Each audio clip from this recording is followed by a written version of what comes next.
प्रधानमंत्री नरेंद्र मोदी ने सौराष्ट्र तमिल संगमम के समापन समारोह को किया संबोधित। कहा, हमें सांस्कृतिक विरासत को लेकर राष्ट्र निर्माण में बढ़ना है आगे।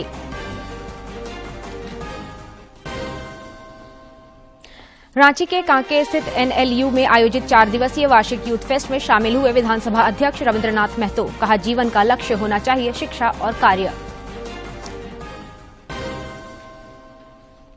मुख्यमंत्री हेमंत सोरेन ने रांची में बाबू वीर कुंवर सिंह की प्रतिमा का किया अनावरण। लोगों से किया आह्वान, निगम क्षेत्र में 1 पेड़ लगाएं, 5 यूनिट फ्री पाएं बिजली। और राज्य के कई हिस्सों में आज भी बारिश के आसार। मौसम विभाग ने कल से 2 दिनों तक तेज हवा के साथ ओलावृष्टि होने की जारी की चेतावनी। स्कूलों का समय बदला।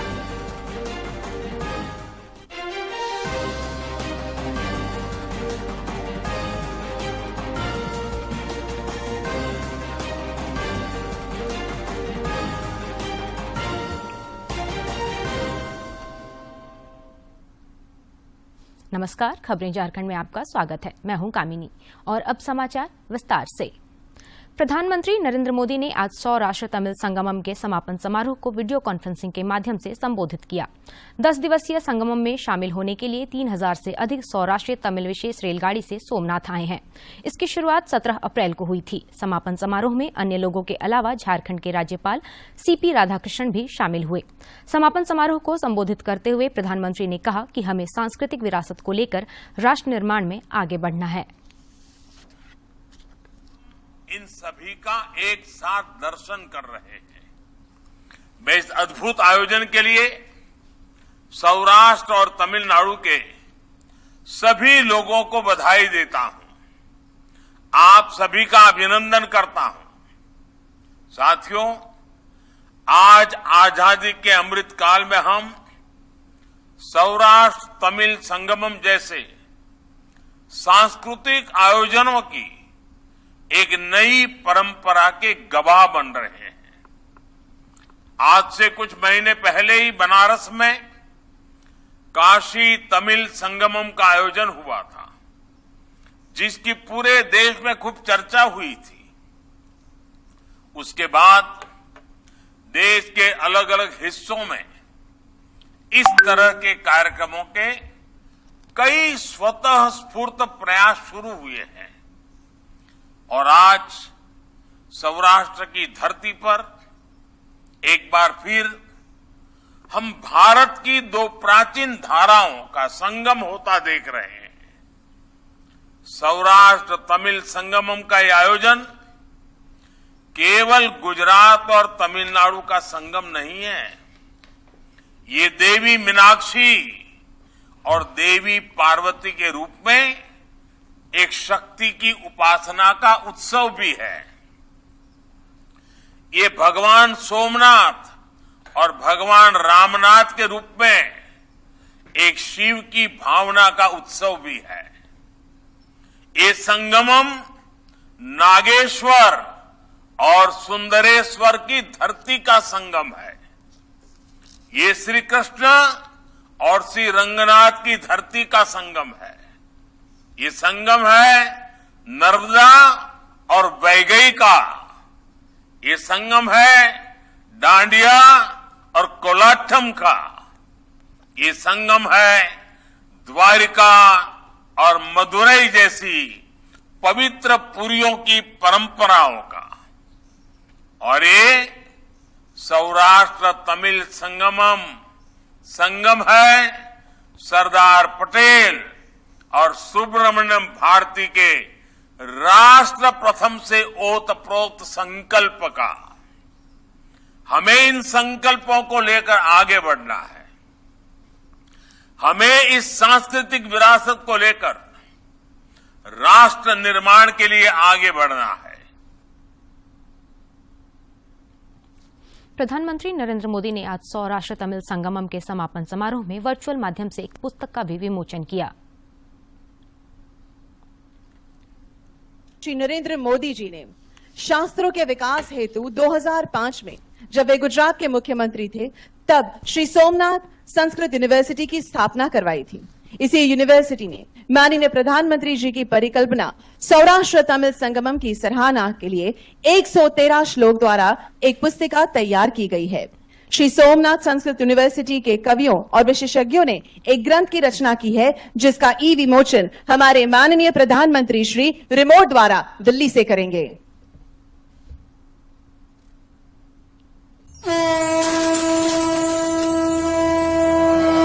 नित्यं पयोधि पुरतः प्रधावन्। रांची के कांके स्थित एनएलयू में आयोजित 4 दिवसीय वार्षिक यूथ फेस्ट का आज तीसरा दिन है। इससे पहले कल यूथ फेस्ट में विधानसभा अध्यक्ष रविन्द्रनाथ महतो शामिल हुए। इस दौरान उन्होंने कहा, जीवन में शिक्षा और काम व्यक्ति के जीवन का लक्ष्य होना चाहिए। विधानसभा अध्यक्ष ने कहा कि कानून की शिक्षा हासिल कर रहे विद्यार्थी यह तय करें कि वे समाज के किस हिस्से के किस रूप में सहयोग पहुंचा सकते हैं। मुख्यमंत्री हेमंत सोरेन ने कल रांची के हरमू हाउसिंग कॉलोनी स्थित बाबू वीर कुंवर सिंह पार्क का उद्घाटन किया। इस मौके पर श्री सोरेन ने यहां स्थापित की गई वीर कुंवर सिंह की प्रतिमा का भी अनावरण किया। इस दौरान मुख्यमंत्री ने शहीदों को याद करते हुए कहा कि हमारे शहीद पूर्वजों ने देश और राज्य के लिए जो योगदान दिया है उसे कभी भुलाया नहीं जा सकता है। उन्होंने कहा कि हमें पर्यावरण के साथ चलना होगा। श्री सोरेन ने कहा कि नगर निगम क्षेत्र में जो भी व्यक्ति पर्यावरण संरक्षण के लिए एक पेड़ लगाएगा उसे 5 यूनिट बिजली फ्री दी जाएगी।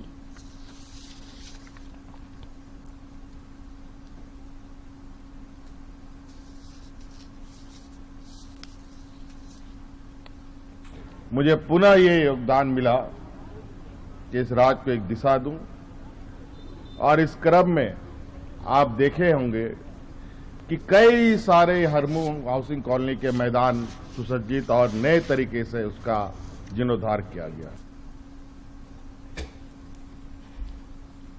भुवनेश्वर में चल रहे शिक्षा कार्य समूह की बैठक का आज आखिरी दिन है। तो भारत की G20 अध्यक्षता के दौरान शिक्षा कार्य समूह की तीसरी बैठक भुवनेश्वर में 27 और 28 अप्रैल को होनी है। लेकिन उससे पहले प्रीकर्सर यानी अग्रगामी कार्यक्रम 23 तारीख से चल रहे हैं। उसका आज आखिरी दिन है। इसके साथ भुवनेश्वर में खास प्रदर्शनी लगाई गई। प्रदर्शनी में 100 से अधिक मॉड्यूल रखे गए हैं। ये प्रदर्शनी 23 से 28 अप्रैल तक कौशल विकास एवं उद्यमिता मंत्रालय और शिक्षा मंत्रालय द्वारा लगाई गई है, जो फ्यूचर ऑफ वर्क पर आधारित है। G20 एजुकेशन वर्किंग ग्रुप की तीसरी बैठक का उद्देश्य भविष्य के काम से संबंधित मुद्दों के जो समाधान है उन्हें खोजना है। जमीन घोटाला मामले में ईडी ने आज रांची के मोरहाबादी और खेलगांव समेत राज्य के कई ठिकानों पर छापेमारी कर रही है। सूत्रों से मिली जानकारी के अनुसार सरकारी दस्तावेज में हेराफेरी कर जमीन खरीदने वालों के यहां ईडी छापेमारी कर रही है। गौरतलब है कि जमीन घोटाला मामले में ईडी ने रांची के पूर्व उपायुक्त छवि रंजन से पिछले दिनों पूछताछ की है, जबकि कई लोगों को गिरफ्तार किया है। ऋणपास रांची में नियुक्ति प्रोन्नति और वित्तीय अनियमितता मामले में तत्कालीन निदेशक डॉक्टर अमूल रंजन सिंह और चिकित्सा अधीक्षक डॉक्टर अशोक कुमार नाग समेत 11 आरोपियों के खिलाफ प्राथमिकी दर्ज की जाएगी। सर्वोच्च न्यायालय ने 8 वर्ष पुराने इस मामले में आरोपियों के खिलाफ प्राथमिकी दर्ज करने का निर्देश दिया है। इन सभी के खिलाफ भ्रष्टाचार निरोधक ब्यूरो एसीबी प्राथमिकी दर्ज कराने की कार्रवाई करेगी। राज्य में पिछले 24 घंटे के दौरान कोरोना संक्रमण के 115 नए मामले सामने आए हैं। इनमें सबसे ज्यादा 76 मरीज पूर्वी सिंहभूम के चाकुलिया स्थित कस्तूरबा गांधी बालिका आवासीय विद्यालय से मिले हैं। स्वास्थ्य विभाग द्वारा यहां आज भी शिविर लगाकर कोरोना जांच की जा रही है।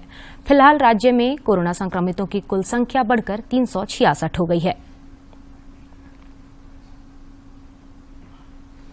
प्रधानमंत्री नरेंद्र मोदी के मासिक रेडियो कार्यक्रम मन की बात की 100वीं कड़ी पूरी होने के सिलसिले में सूचना और प्रसारण मंत्रालय की ओर से आज नई दिल्ली में राष्ट्रीय सम्मेलन आयोजित किया जा रहा है। सम्मेलन का उद्घाटन उपराष्ट्रपति जगदीप धनखड़ ने किया। संगोष्ठी में सूचना और प्रसारण मंत्री अनुराग सिंह ठाकुर के अलावा कई गणमान्य लोग मौजूद रहे।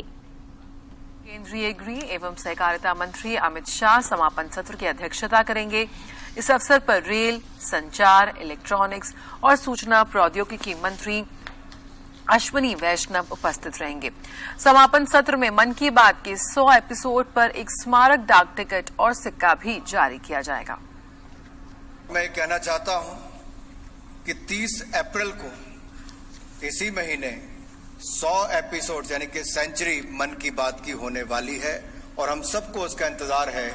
देश के कोने कोने में लोग उसका इंतजार करेंगे। इसका पहला एपिसोड 3 अक्टूबर 2014 को आया था और एक नई शुरुआत माननीय प्रधानमंत्री जी ने देशवासियों को जुड़ने की, उनसे अपनी बात साझा करने की थी। और इसका थीम जो मन की बात का है, एक भारत श्रेष्ठ भारत, उसी के पीछे है। प्रधानमंत्री जी जब भी कुछ बोलते हैं तो उसका एक ही उद्देश्य होता है कि भारत के विचार को आगे बढ़ाना, भारतीयों की उपलब्धियों को जन जन तक पहुंचाना। और मैं धन्यवादी प्रधानमंत्री जी का इसलिए हूं कि उन्होंने कोई और माध्यम इसके लिए नहीं चुना है तो आम जनता के जो सुनने का माध्यम ऑल इंडिया रेडियो को चुना है। इसके लिए उनका मैं बहुत बहुत आभार प्रकट करता हूं। प्रधानमंत्री नरेंद्र मोदी 30 अप्रैल को मन की बात कार्यक्रम के 100वें एपिसोड के जरिए देशवासियों के साथ अपने विचार साझा करेंगे। प्रधानमंत्री ने इस कार्यक्रम के लिए लोगों से अपने सुझाव देने का आग्रह किया है। सुझावों को टोल फ्री नंबर 1800-117-800 पर मिस कॉल देकर रिकॉर्ड कराया जा सकता है। माई गॉव या नमो ऐप पर भी लोग अपने सुझाव दे सकते हैं।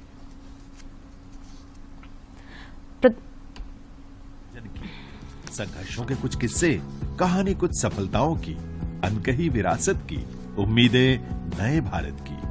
महीने के आखिरी रविवार का रहता है इंतजार। ब्रह्मपुत्र के घाट से हिमालय के विस्तार तक होती है मन की बात प्रधानमंत्री के साथ।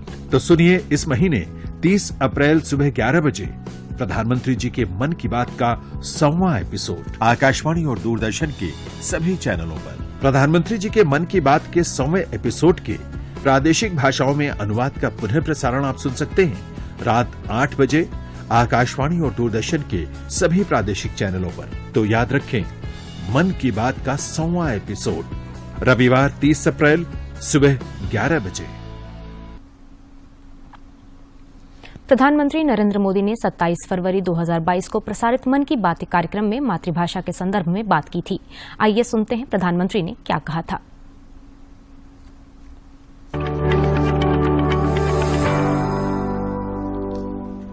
मैं तो मातृभाषा के लिए यही कहूंगा कि जैसे हमारे जीवन को हमारी मां गढ़ती है, वैसे ही मातृभाषा भी हमारे जीवन को गढ़ती है। मां और मातृभाषा दोनों मिलकर जीवन की फाउंडेशन को मजबूत बनाते हैं, चिरंजीव बनाते हैं। जैसे हम अपनी मां को नहीं छोड़ सकते, वैसे ही अपनी मातृभाषा को भी नहीं छोड़ सकते।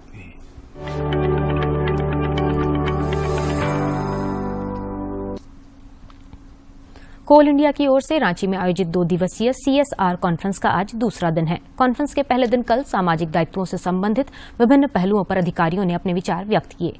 कार्यक्रम में कोयला मंत्रालय के कई अधिकारी, CIL के निदेशक विनय रंजन, CCL के CMD PM प्रसाद सहित कई गणमान्य लोग मौजूद रहे।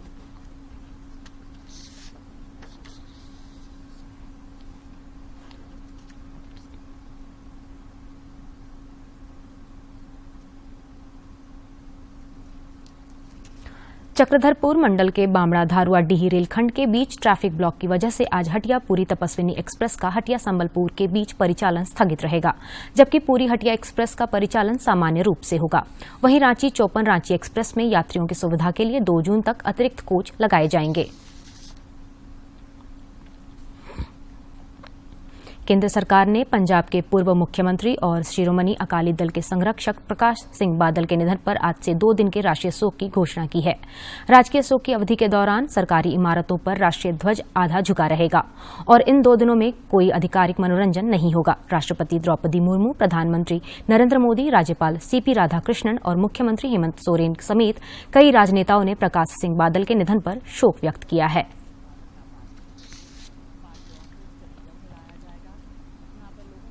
दर्शन करवाए जाएंगे। यहीं से उनकी अंतिम यात्रा शुरू होगी, जो बादल गांव तक जाएगी। फिर कल दोपहर 1 बजे तक उनका अंतिम संस्कार होगा। मंगलवार को मोहाली के एक अस्पताल में उनका निधन हो गया था। वे 95 साल के थे। प्रकाश सिंह बादल उम्र के लिहाज से भारत के वरिष्ठ नेताओं में से एक थे। वे 1996 से 2008 तक शिरोमणि अकाली दल के अध्यक्ष भी रहे। 1970 में 43 साल की उम्र में जब वे पंजाब के मुख्यमंत्री बने, तब से वे मुख्यमंत्री की कुर्सी पर बैठने वाले भारत के सबसे युवा नेता थे। इसके अलावा भारत के किसी भी राज्य के सबसे उम्रदराज मुख्यमंत्री भी वो बने। अभी भी ये रिकॉर्ड उन्हीं के नाम है। केंद्र सरकार ने उनके निधन पर 2 दिन के राष्ट्रीय शोक की घोषणा की है। राष्ट्रपति और प्रधानमंत्री समेत तमाम दल के नेताओं ने उनके निधन पर शोक जताया। और अब कुछ खबर राज्य के विभिन्न जिलों से।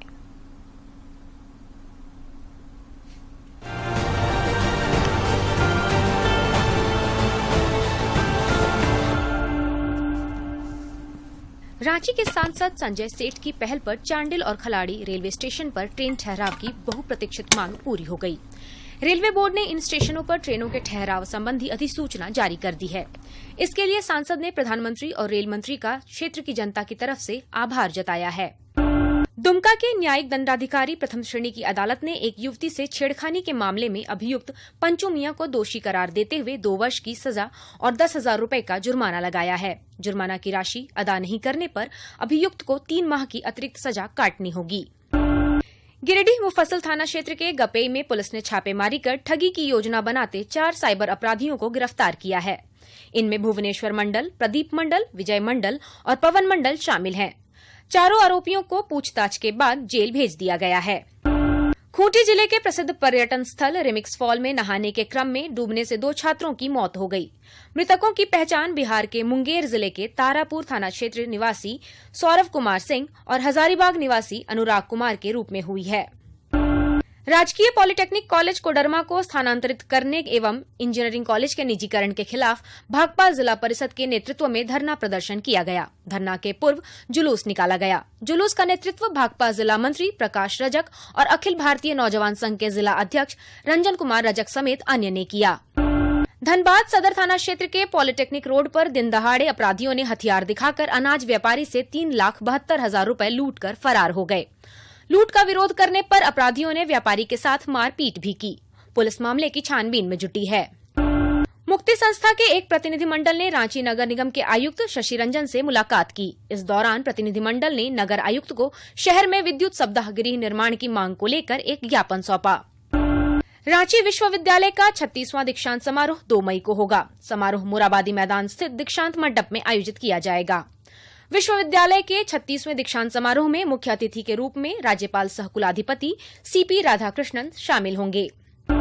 लोहरदगा जिले के कैरो प्रखंड क्षेत्र में ठनका से नरौली निवासी एक युवती की मौत हो गई। वह परिजनों के साथ खेत में काम कर रही थी। इसी दौरान गरज के साथ वज्रपात में वह घायल हो गई। आनन फानन में 108 एम्बुलेंस से उपचार के लिए लोहरदगा भेजा गया, परंतु रास्ते में ही उसने दम तोड़ दिया। रामगढ़ शहर के रोबा कॉलोनी में मां शीतला माता मंदिर का वार्षिकोत्सव जागरण और भंडारे के साथ संपन्न हो गया। मंदिर प्रांगण में माता का जगराता पंकज कुमार मंडली द्वारा किया गया। जागरण में भक्तों की अपार भीड़ जुटी।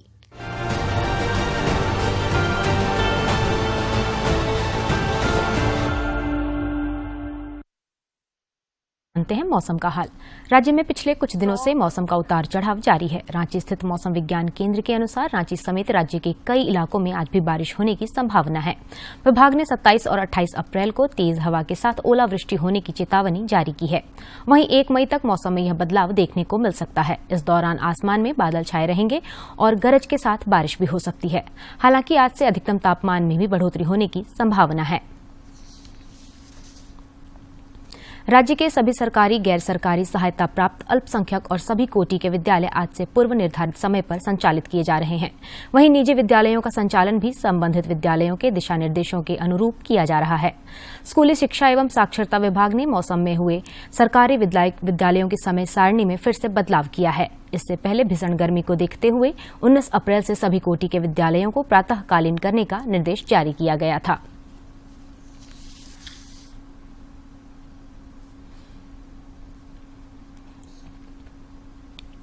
रांची में जनजातीय महिलाओं का एक समूह पारंपरिक गहनों का निर्माण करता है। इसके पीछे इनका उद्देश्य न केवल पैसे कमाना है, बल्कि इस कला को जिंदा रखना भी है।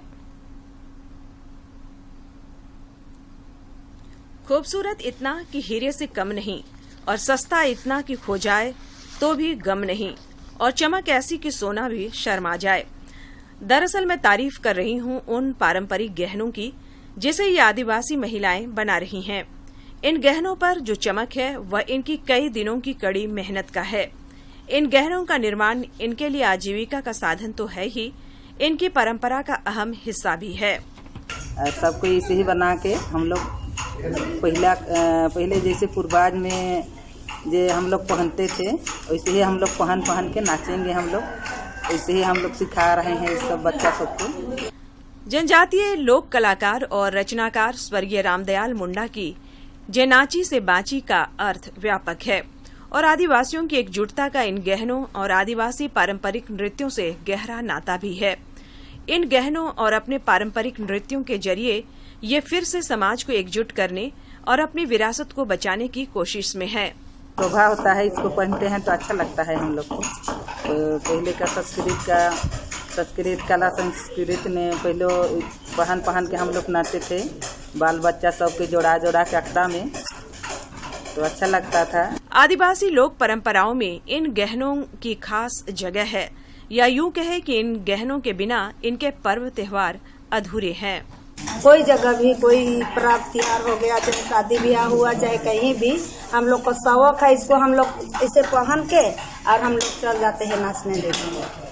हम लोग को अच्छा लगता है और हम लोग का पुरखा जितना आदिवासी है सब हम लोग ऐसे ही पहनते हैं। कर्मा सरहुल जैसे जनजातीय पर्व त्योहारों से लेकर शादी ब्याह के खास मौकों पर इन गहनों की खूब डिमांड रहती है।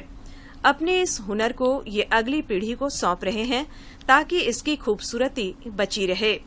पुरातन संस्कृति और कला को जीवनदान देने की इनकी यह कोशिश काबिले तारीफ है। रांची से अवधेश गौतम की रिपोर्ट। सूडान में फंसे भारतीय नागरिकों के लिए चलाए जा रहे ऑपरेशन कावेरी के पहले चरण में करीब 300 लोगों को निकाला गया है। और सूडान में फंसे भारतीय नागरिकों के लिए भारत सरकार ने ऑपरेशन कावेरी शुरू किया है। समुद्र के रास्ते चलाए जा रहे इस ऑपरेशन में अब तक सूडान पोर्ट से 2 विशेष विमानों के जरिए कुल 256 भारतीय नागरिक जेद्दा लाए गए हैं। एयरपोर्ट पर इनका स्वागत खुद विदेश राज्य मंत्री वी मुरलीधरन ने किया। एयरफोर्स ने पहले विमान में पोर्ट सूडान से 135 भारतीय सवार हुए जिन्हें लेकर जेद्दा लैंड किया गया, जबकि एक अन्य विमान में 121 यात्री सवार थे। केंद्रीय मंत्री वी मुरलीधरन ने कहा है कि जेद्दा पहुंचे सभी लोगों के लिए भारत की आगे की यात्रा जल्द ही शुरू होगी। और अब कारोबार जगत की खबरों पर डालते हैं एक नजर। वित्त मंत्रालय ने मार्च की अपनी आर्थिक समीक्षा रिपोर्ट में कम कृषि उत्पादन, ऊंची कीमतों और भू राजनीतिक घटनाक्रमों के संभावित जोखिमों के प्रति सतर्क रहने की बात कही।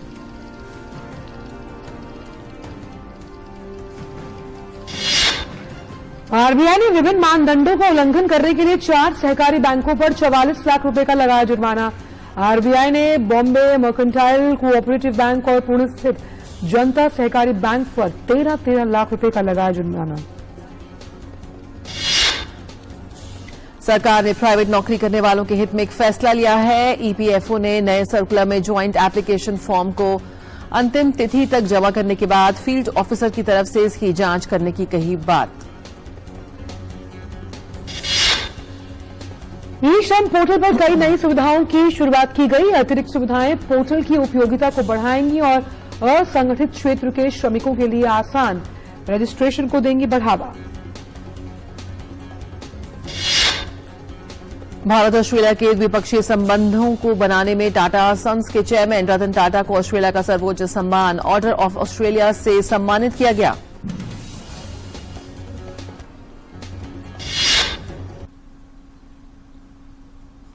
आईपीएल क्रिकेट में आज रॉयल चैलेंजर्स बैंगलोर का मुकाबला कोलकाता नाइट राइडर्स से होगा। मैच बेंगलुरु के चिन्नास्वामी स्टेडियम में शाम 7:30 बजे से खेला जाएगा। हार मिली है, ऐसे में टीम इस मुकाबले में खुद को इस भंवर से बाहर निकालना चाहेगी। केकेआर ने अभी तक 7 मैचों में से केवल 2 में जीत दर्ज की है। वे 7वें स्थान पर काबिज हैं। वहीं आरसीबी लगातार 2 मैच जीत चुकी है। 7 मैच में 4 जीत के साथ टीम टेबल पे 5वें नंबर पर है। चिन्नास्वामी की पिच पर इस सीजन में अभी तक यहां 5 मुकाबले खेले जा चुके हैं। 10 पारियों में 4 बार टीमें 200 से ज्यादा रन बना चुकी हैं।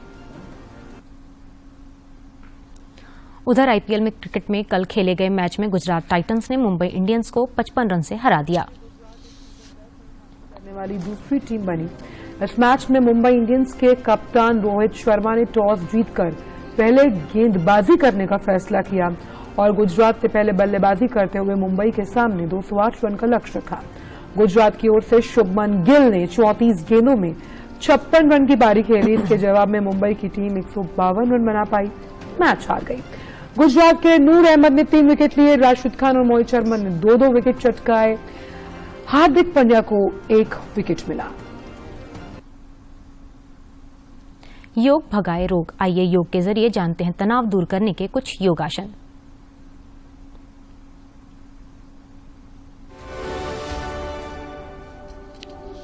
चिंता से दूर रहने के लिए यानी स्ट्रेस से दूर रहने के लिए आपको नियमित रूप से करना है आनंद गति का अभ्यास। इस तरह से क्रॉस लेग्ड पोजीशन में बैठेंगे, हाथों को साइड में खोल लेंगे और जिस तरह से एक पेंडुलम का मूवमेंट होता है राइट और लेफ्ट, सबसे पहले से दाएं झुकना और फिर बाएं झुकना। बहुत आसान है, बहुत सुगम है, प्रत्येक व्यक्ति इसका अभ्यास कर सकता है और इसके लाभ ही लाभ हैं।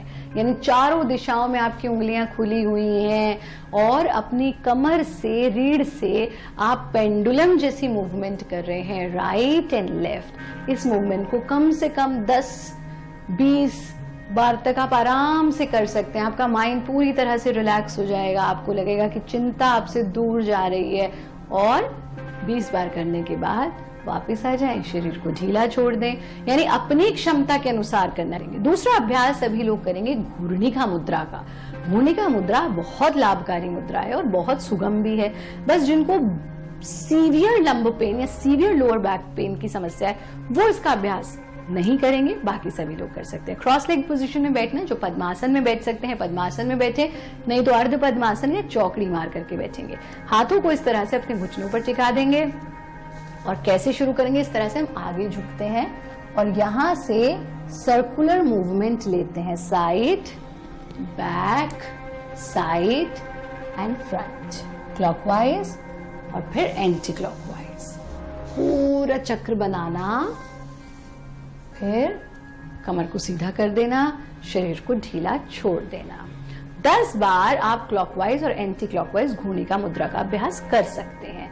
चिंता से दूर रहने के लिए ईश्वर प्रणिधान का अभ्यास करें कि ईश्वरे यत् करोति शोभनम करोति, और जब सोने के लिए जाएं तो ऐसे जाएं कि आप परमात्मा की गोद में निश्चिंत होकर के सो रहे हैं।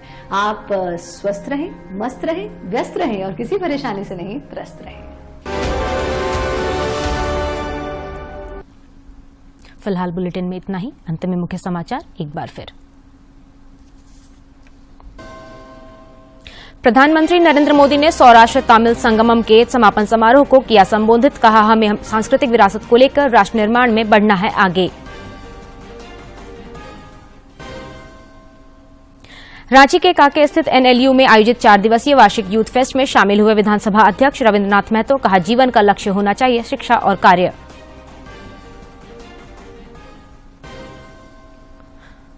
मुख्यमंत्री हेमंत सोरेन ने रांची में बाबू वीर कुंवर सिंह की प्रतिमा का किया अनावरण। लोगों से किया आह्वान, निगम क्षेत्र में 1 पेड़ लगाएं, 5 यूनिट फ्री पाएं बिजली।